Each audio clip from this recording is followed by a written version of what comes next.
the Motte and Bailey strategy in linguistics. Now, this is a term that is borrowed from the medieval times. Basically, it's a simple but effective method of defense. So if you lived in the medieval era, you might have a farm and you might live among other people in a bunch of thatched roof huts, and you would have some animals. Basically, the bailey, which is a living area for villagers, which is highly indefensible, was always attached to a motte or highly defensible castle, and it just makes basic sense. This is where people would retreat to if they were ever attacked so that they could defend themselves, and the castle was virtually impossible to take down. So, as an analogy, in linguistics, as a method, people often use language to manipulate others, and one of the strategies that they use is this Motte and Bailey castle strategy. And the basic idea goes something like this. Suppose for a moment that I were arguing some controversial idea. For example, earlier this year, we saw in schools around the country where it became apparent that they were teaching critical race theory to kids. And parents got very angry about that. And so in short order, around the country, we saw angry mobs of parents showing up at school boards, complaining, demanding that they stop teaching this race theory to kids. They argued that it was divisive and it was morally wrong and a number of other things. And so what did we see the school boards generally do? Well, they would retreat from that Bailey, the Bailey being the critical race theory in detail. And when they were called out on it, they would simply retreat into the Motte. And so their response would be, well, we're simply teaching diversity and equity and inclusion. And are you not for those things? And so the move is to push the controversial ideas in detail. That would be the Bailey. And then whenever you're called out on it and attacked for it, then you simply retreat into the Motte, which is the broader, vague principle like justice or diversity or equity or inclusion. And we see this mantra of diversity and equity and inclusion all over human resource departments and universities around the country. Now, these terms are not inherently bad. They're just like any other terms. They mean something, they define something, and it's that simple. And so if we take a look at the specific definitions of diversity and equity and inclusion, we would find definitions such as diversity meaning a variance or a difference of things within any given set of things. It's a very broad definition. But when we see the mantra in universities and HR departments around the country, we know that they don't mean diversity in that broad sense. They're using the term, but they actually mean race diversity. And they're not saying it out loud because they want to present that in the mantra as a motte or a castle that they can run to for defense. And what does diversity, equity, and inclusion actually mean in practice? Well, it seems to translate down to critical race theory and what some people refer to as gender ideology. And all of these efforts are geared toward raising what Karl Marx referred to as a critical consciousness in people. That is, to train them to see the world in such a way that everything is flawed and everything needs to be repaired. And you're basically installing a new ideology in people. Once you convince them that these things are true, especially when you can do it when they're young, it's very, very difficult to get people to see that they're wrong about things, to get them to change their ideological position. You may recall Plato, in the analogy of the cave, told us that when people are in this crude experiment, when they are taken into the cave and they are raised that way and they know nothing except for the cave and the shadows on the wall that they're being deceived by, it's very, very difficult to get them out of that cave. This is a good analogy for an ideology, and that's what these ideas represent, is basically foisting a new anti-American or different American, if you prefer, ideology onto the minds of America's youth. We know that the human brain continues to develop at least until the age of 20.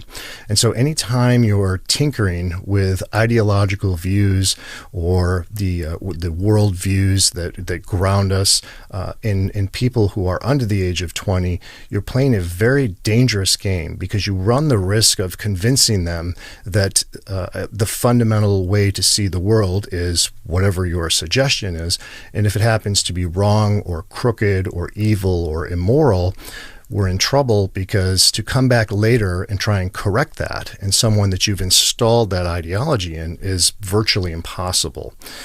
People cling to their ideologies, and that's why Plato warned us in the analogy of the cave that while it was our obligation to go into the cave and try to reach other people and to convince them to come out, it would be very dangerous because they would resist it.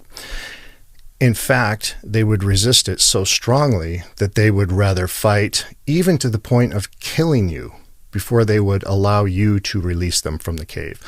And so this really demonstrates how powerful ideology is, how it gets a hold of us, and it also explains why people don't easily give up their religious views or their political views or their social views, because these are the fundamental basis for viewing the world. Our ideology is simply the operating system that we are downloading onto the brain, and we use that as a window through which to see the world. It's very, very difficult to get someone to see that their view may be incorrect or imperfect, or that it needs to be scrapped altogether.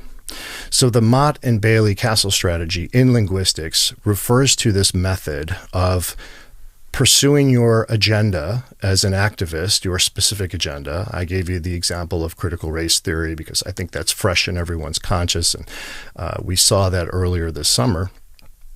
And you can see what happened when they were criticized and attacked for it. They simply retreated into the Motte, which was to say, this is all about diversity and equity and inclusion and justice and all of these really nice sounding words. How could you possibly be against that? This causes the attackers to kind of retreat, and it forces them to acknowledge that, yes, these are great principles and we agree with them too.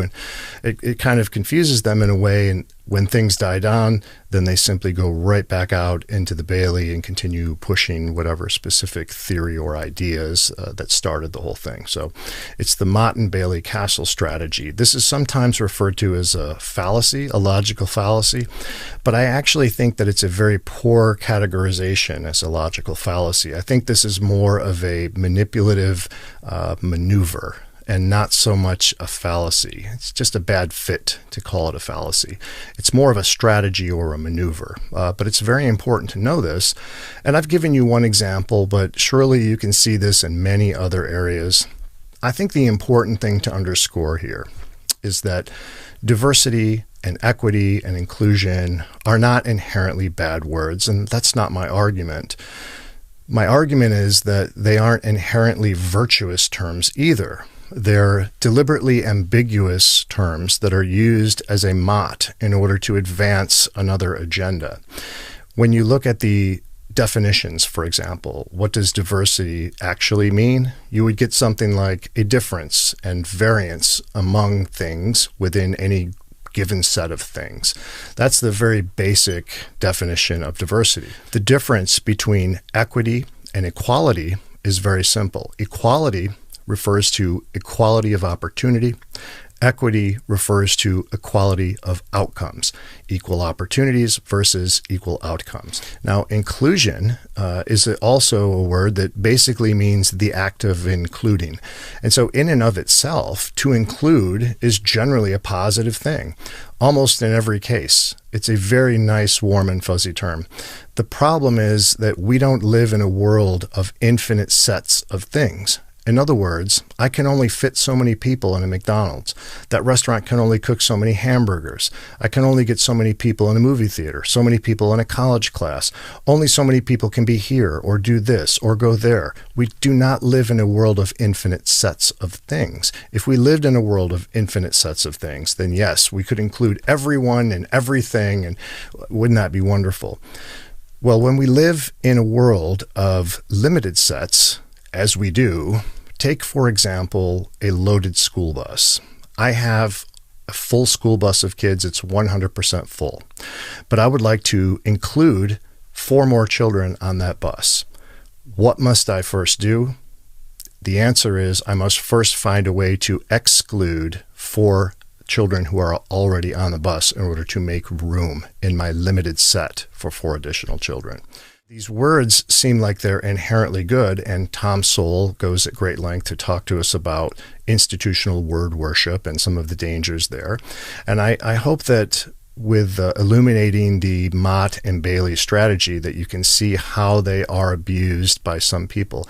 Again, I wouldn't suggest that these are inherently bad words. There's nothing inherent about them other than the raw definitions of them. It's the way that they're used, and it's the way that the meanings of them are manipulated in order to advance an agenda. That's what's important. So the Motte and Bailey strategy is a style of arguing or manipulating in which you are advancing a specific agenda, but then you maintain a mantra of very broad-based, nice-sounding words that are very unclear as a virtuous label for your agenda. And anytime you are called out for advancing a specific agenda or criticized for it, you can simply retreat into the Motte. What does the correct diverse group look like specifically and precisely? It's also worth noting that within this framework, if you take a look at a diversity, equity, and inclusion council at any HR department at university, they're using terminology like diversity officer, chief diversity officer, and then people who are sympathetic to the organization are referred to as allies. What is going on with the war terminology? I'll leave the rest of the rationalizing to you. That's a little bit about the strategy and the method with some examples. And I hope you've enjoyed this, and I hope it's been educational and beneficial for you. I'll catch up with you on the next video.